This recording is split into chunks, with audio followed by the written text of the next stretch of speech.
A rookie cop and a veteran's mistake, the day integrity was tested. The city was alive as twilight fell, its skyline glowing with hues of amber and violet. Streetlights flickered on, casting long shadows over the bustling avenues. Amid this symphony of urban life, a police cruiser moved steadily through the streets. Inside sat two officers, each embodying a different chapter in their careers. Officer Sam Bennett, fresh out of the academy, gripped the wheel with nervous enthusiasm. His every movement reflected a rookie's drive to prove himself, coupled with a hesitation born from inexperience. Beside him was Officer Trevor Kane, a veteran of the force. Years of service had given him confidence, but also a habit of leaning too heavily on his instincts, sometimes at the expense of judgment. Their patrol started as any other, weaving through familiar neighborhoods and quiet intersections. But as they turned onto a deserted stretch of road, Trevor's sharp eyes locked onto something, a pristine white Tesla parked alone in an otherwise empty lot. Its tinted windows and idle engine struck him as unusual. "Pull over by that car," Trevor said, his tone clipped and commanding. Sam hesitated. "It's just parked, Trevor. Are you sure?" Trevor's eyes narrowed. "You'll learn soon enough, kid. Trust your instincts." With a reluctant sigh, Sam flipped on the patrol lights and guided the cruiser toward the Tesla. The glow of red and blue illuminated the lot as they approached, unknowingly setting the stage for an encounter that would test their integrity and reshape their perspectives forever. As the patrol car rolled to a stop behind the Tesla, its brake lights reflected off the cruiser's windshield. Officer Sam Bennett felt a flicker of unease as he stepped out, his boots crunching against the gravel. His partner, Officer Trevor Kane, moved ahead with his usual assertiveness, his hand resting casually on his holstered firearm. The Tesla's driver's window lowered with a smooth hum, revealing a composed man in his mid-50s. He had silver-streaked hair, sharp features, and wore a tailored navy suit. His demeanor radiated calm authority, as though he were used to commanding a room without raising his voice. "Good evening, officers," the man greeted, his tone measured and polite. Trevor wasted no time, leaning slightly forward. "What brings you to this area tonight?" The man's expression didn't waver. "I'm waiting for a colleague. Is there an issue?" Trevor's eyes narrowed. "Strange spot to wait. Can I see your license and registration?" With a quiet sigh, the man retrieved his documents and handed them over. Sam observed the interaction from a step behind, noting the contrast between Trevor's clipped tone and the man's composed replies. Something about this encounter felt off, but he couldn't place why. Trevor studied the documents for a moment before looking back at the man. "Step out of the vehicle, please." The request was abrupt, and Sam's unease deepened. "Trevor," he said softly, "is this really necessary?" Trevor didn't look back. "We need to be thorough. Trust me." The man exited the car, moving with deliberate calm. His sharp suit and polished demeanor stood in stark contrast to the tension in the air. As he stood beside the patrol car, Trevor's scrutiny only seemed to heighten. Sam watched, his chest tightening. He couldn't shake the feeling that this wasn't standard procedure. Trevor had made up his mind about the man in the suit, and Sam was caught between loyalty to his partner and a gnawing sense that they were crossing a line. The man, now standing with his hands resting casually at his sides, finally spoke. "Officers, may I ask the reason for this?"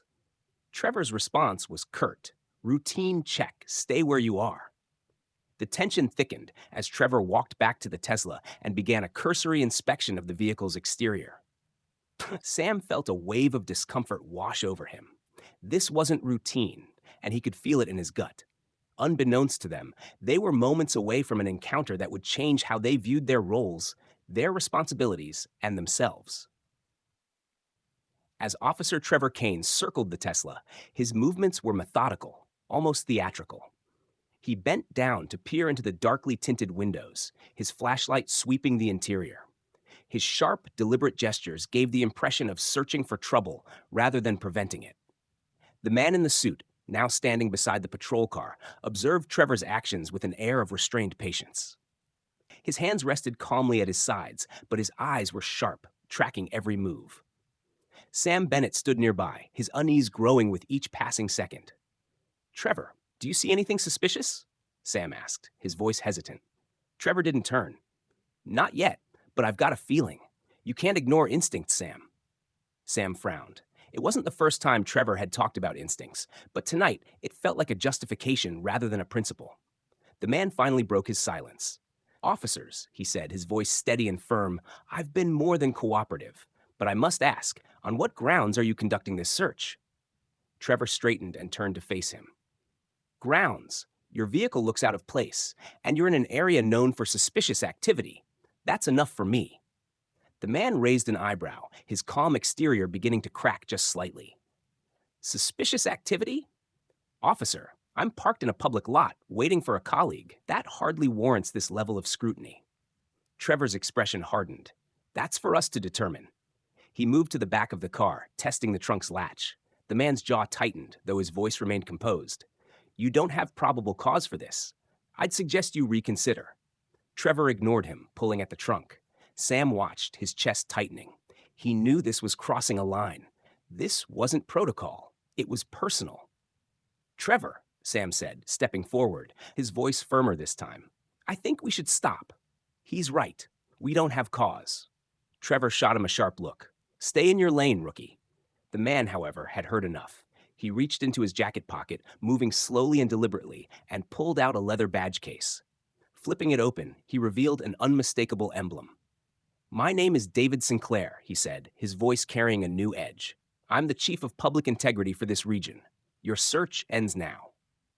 Trevor froze, the color draining from his face. The badge gleamed in the light of the patrol car, its significance undeniable. Sam's eyes widened in shock. His mind raced, replaying the last 10 minutes and realizing the gravity of what had just happened. David continued, his tone firm but measured. I've watched you profile me without cause, conduct an unauthorized search, and escalate a situation that posed no threat. This isn't policing, Officer Kane. It's harassment. Trevor opened his mouth to respond, but no words came out. His confidence, so unshakable moments ago, had crumbled. David turned to Sam, his expression softening slightly. And you, Officer Bennett? You knew this was wrong, didn't you? Sam swallowed hard. Yes, sir. I should have spoken up sooner. David nodded. Acknowledging it is the first step. But next time, remember this. Silence in the face of wrongdoing makes you complicit. Always trust your conscience, even if it means questioning a superior. Turning back to Trevor, David's tone sharpened. As for you, Officer Kane, this incident will not go unreported. Your badge is a symbol of trust, not a license to abuse power. If this is how you operate, you're a liability to the community and to the department. The silence that followed was suffocating. Trevor looked down, his jaw clenched, while Sam stood frozen, absorbing the weight of David's words. David slipped his badge back into his jacket and glanced toward the Tesla. Now, if we're done here, I'll be on my way. I expect to see a full report on this incident. I trust it will be honest. With that, he stepped back into his car, the door closing with a definitive click. The Tesla's engine purred to life as it glided out of the lot, leaving the two officers standing in the glow of their patrol car's lights. Sam finally broke the silence, his voice barely above a whisper. Trevor, what have we done? Trevor didn't answer. He simply stared at the ground, the weight of his actions pressing down on him like a heavy storm cloud. The silence in the patrol car was deafening as officers Trevor Kane and Sam Bennett returned to the station. Sam gripped the steering wheel tightly, his mind racing with the events that had just unfolded.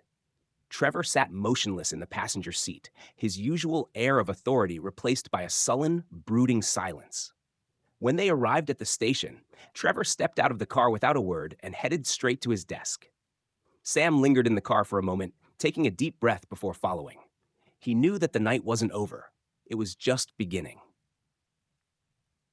At his desk, Trevor began drafting the incident report, the weight of David Sinclair's words echoing in his mind. Each word he typed felt like a confession, a stark acknowledgement of how far he had strayed from the principles of policing. He glanced at Sam, who was hunched over his own report, writing slowly, deliberately. After a few minutes, Trevor finally spoke, his voice subdued. I messed up, didn't I? Sam looked up, hesitating before nodding. Yeah, you did. But so did I. I should have said something sooner. I knew it didn't feel right. Trevor let out a bitter laugh. You're a rookie, Sam. It wasn't your place. No, Sam said firmly, surprising even himself with the conviction in his voice. It was my place. It's always our place to do what's right, no matter the rank. That's what the badge is supposed to stand for, isn't it? Trevor didn't respond immediately. Instead, he leaned back in his chair, staring at the ceiling. You're right, he admitted finally. I let my instincts override my judgment. I let my bias control me. The next day, the station buzzed with whispers about the incident. Word of David Sinclair's confrontation had spread quickly, sparking debates among the officers. Some defended Trevor's actions, citing the dangers of policing and the importance of trusting instincts.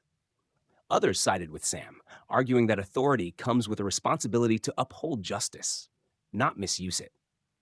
David Sinclair's presence loomed large in their minds, not just as an authority figure, but as a reminder of the principles they had sworn to uphold.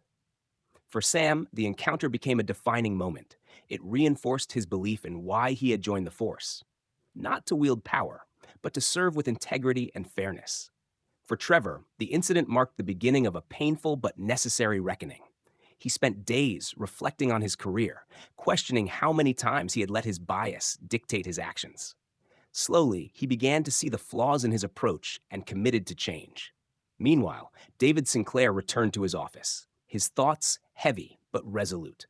He knew that incidents like this wouldn't change the culture overnight, but every confrontation was an opportunity to plant a seed of accountability and integrity. Justice isn't just about enforcing the law, David had once told a room full of cadets. It's about embodying the law's highest ideals. It's about trust, integrity, and the courage to admit when you're wrong. Back at the station, Trevor approached Sam at the end of his shift. For a moment, he looked like he might say nothing, but then he extended his hand. Thanks for holding me accountable, he said, his voice quiet but sincere. Sam shook his hand, his grip firm. We're in this together. We both have to be better. The two officers parted ways, each carrying the lessons of the night. Trevor carried the weight of his mistakes, determined to learn from them. Sam carried the resolve to always speak up, no matter how difficult it might be. And somewhere in the city, David Sinclair prepared for another day, his badge a reminder that justice wasn't a destination but a journey, one that required every officer to walk the path with integrity. The impact of that night lingered in the days and weeks that followed. At the station, the story of the encounter with David Sinclair became a catalyst for introspection. Officers debated their roles and responsibilities, grappling with the fine line between authority and abuse of power. The event was no longer just a cautionary tale. It became a turning point for many. For Officer Sam Bennett, the experience left an indelible mark. As a rookie, he had entered the force with ideals of fairness and justice. That night had tested his resolve, showing him the complexity of upholding those values in real-world situations. But it also strengthened his commitment to integrity. He made a vow to himself to never let rank or seniority silence his conscience again. Trevor Kane, on the other hand, faced a harsher reckoning. Years of policing had ingrained in him a reliance on instinct, but he now saw how unchecked bias and overconfidence could erode the very principles he had sworn to protect. The confrontation with Sinclair forced him to confront his flaws and take responsibility.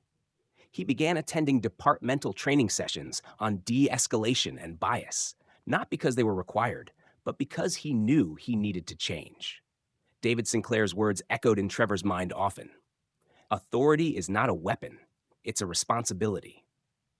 They were more than a critique, they were a challenge to be better. Back in his office, David Sinclair reflected on the incident with a sense of resolve. He knew the culture of law enforcement wouldn't change overnight, but each encounter like this was an opportunity, a chance to remind officers of the principles they had pledged to uphold. To him, justice was more than enforcing laws. It was about embodying fairness, accountability, and compassion. The event spurred the department to initiate broader conversations about ethics and accountability. Leadership emphasized the importance of procedural integrity, and new training modules were introduced to address implicit bias and the proper use of authority. For Sam, the memory of that night became a cornerstone of his career. Every time he put on his uniform, he carried the lessons he had learned. The courage to speak up, the wisdom to question actions that felt wrong, and the determination to serve his community with honesty and respect. For Trevor, it was a humbling reminder that even seasoned officers could falter. But it was also an opportunity for growth. He took steps to mentor younger officers, using his own mistakes as a teaching tool.